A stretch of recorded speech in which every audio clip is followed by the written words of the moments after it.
Welcome back to my channel. તો આપણા ફરીથી નવા વિડીયોમાં તમારું સ્વાગત છે। તો બધાને જય શ્રી રામ। આપણે આવી ગયા છીએ અત્યારે બગદાણા। તો આપણે આરતી અત્યારે ચાલુ છે, તો હાલો આરતીના દર્શન કરીએ અને તમને પણ કરાવીએ।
મિત્રો આપણે સાંજની આરતીના દર્શન કરી લીધા છે ને આપણે ટાણે જ આવી ગયા હતા।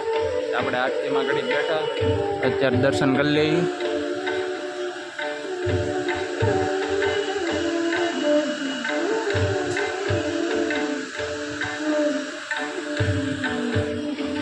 આ છે ગાજીસ્થાન।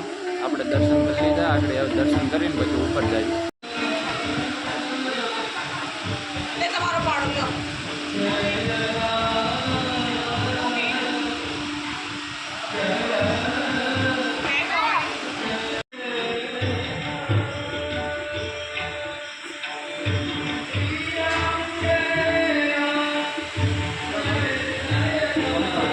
દર્શન કરી અને આપણે આવી જાય છીએ સમાધિ સ્થાન ઉપર। સમાધિ સ્થાનના દર્શન કરી લઈએ।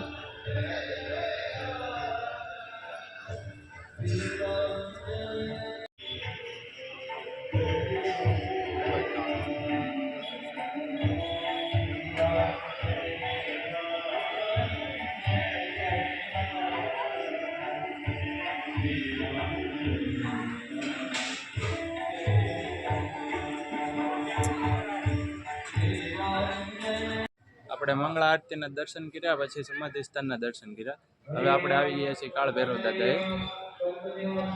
કાળ ભૈરવ દાદાને દર્શન કરી લીધા છે। આગળ જઈએ આપણે ઉપર અને અંદર મંદિરના પણ દર્શન કરાવીએ અને આપણે જશું આજ રસોડામાં।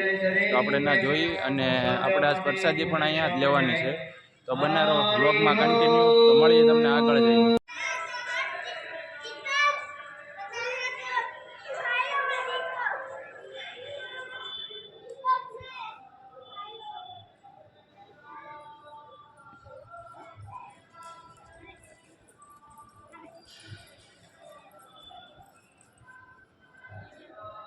આપણે નીચે દર્શન કરીને આવી ગયા છીએ। આપણે આવી ગયા છીએ હવે ઉપર મંદિરમાં।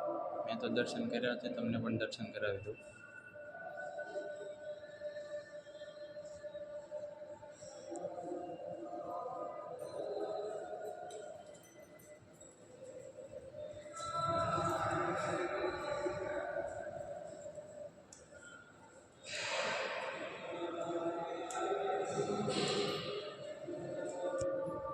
મળીએ તમને આગળ કન્ટિન્યુ બ્લોગમાં આગળ.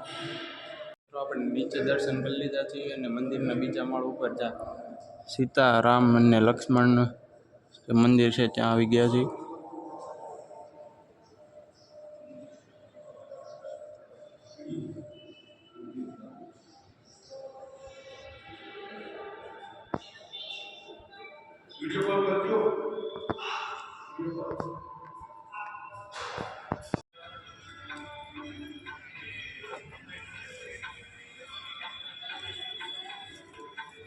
જે મારી પાછળ જોઈ રહ્યા છો એ છે બાપા સીતારામની ગાડી.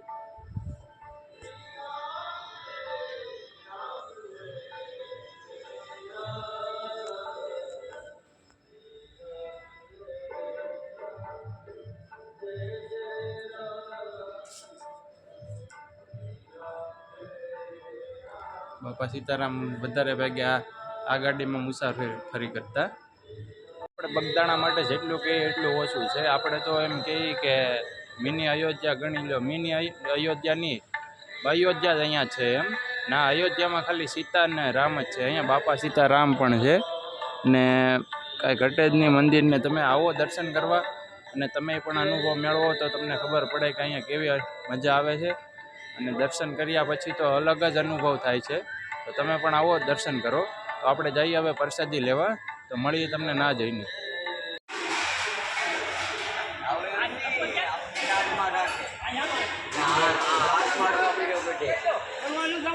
આપણે આવી ગયા છીએ ભોજનશાળામાં અને તમને અહીંથી તો જ્યાં સુધી લાઇટ દેખાય ને ત્યાં સુધી છે મંદિરની જગ્યા.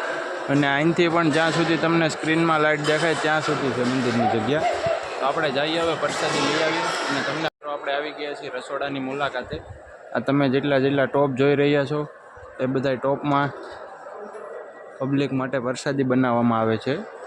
આ ટોપમાં રોટલીનો લોટ હોય ને અહીંયા પણ મોટા ટોપ પણ છે. તો ત્યાં બધી રસોઈ બનાવવામાં આવે છે. તો ચાલો તમને દેખાડું. જે આ ટોપ દેખાય છે એમાં પ્રસાદી બનાવવામાં આવે છે પબ્લિક માટે. અહીંયા હજારોની પણ લાખો માણા પણ જમી જાય ને તોય પ્રસાદીમાં ઘટ નથી આવતી. ને આના દ્વારા જે રસોઈ પકાવવામાં આવે છે એ પણ ચૂલામાં પકાવવામાં આવે છે, ગેસ ઉપર નહીં. આ છે રસોડું. આપણે રસોડામાં બીજા આવી ગયા છીએ. આ બીજા પણ ટોપ છે. અહીં શાક, દાળ, ભાત એવું બધું બનાવવામાં આવે છે. આ ટોપ એટલા વિશાળ છે કે ફોનની સ્ક્રીનમાં પણ નથી આવતા. ચાલો આ છે રસોડા અને એની સામેની સાઈડમાં જ છે જમણવાર. ત્યાં બેઠાડે છે પ્રસાદી લેવા.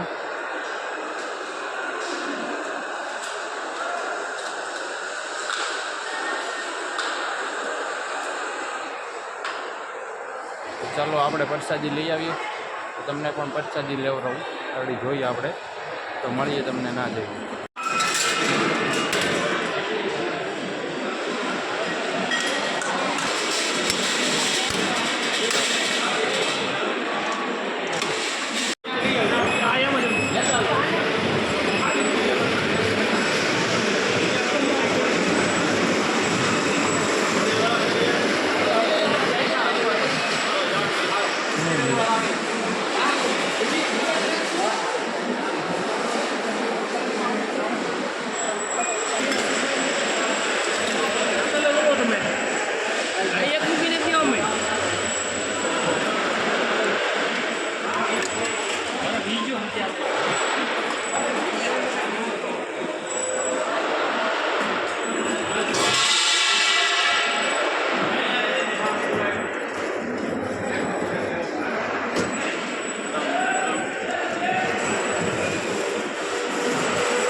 અમે ઘણા મંદિરોમાં પ્રસાદી રૂપે ચા જોઈએ છે, પણ અહીંયા પ્રસાદી રૂપે દૂધ પણ છે.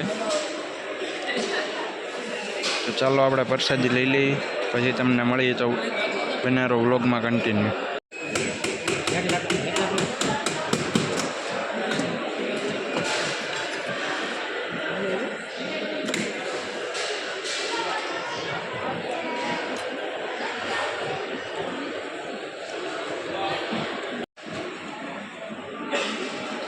ફાઇનલી મિત્રો આપણે પ્રસાદી લઈ લીધી છે અને પ્રસાદી લઈને અનુભવ કાંઈક અલગ જ થાય છે. તો વ્લોગ માટે આપણે બસ આગળ મળીએ તમને આગળ જઈને થોડોક કાંઈક પ્લાન પણ બનાવીએ. તો વ્લોગમાં બને રહો કન્ટિન્યુ. આપણે પ્રસાદી લીધી અને પછી પાછા આવી ગયા છીએ બહાર. અત્યારે આગળ બૂટ ને એવું આપણું પહેરીને હવે 4 થઈ ગયા છીએ અને અહીંયા આપણે પ્રસાદી લીધી, દર્શન કર્યા અને આ ખૂબ આનંદનો અનુભવ થયો છે. તો આપણે હવે અહીંયા વ્લોગને આપણે એન્ડ કરીએ છીએ. તો મળીએ તમને બીજા નવા વ્લોગ સાથે. બોલીએ શ્રી બજરંગ દાસ બાપાની જય.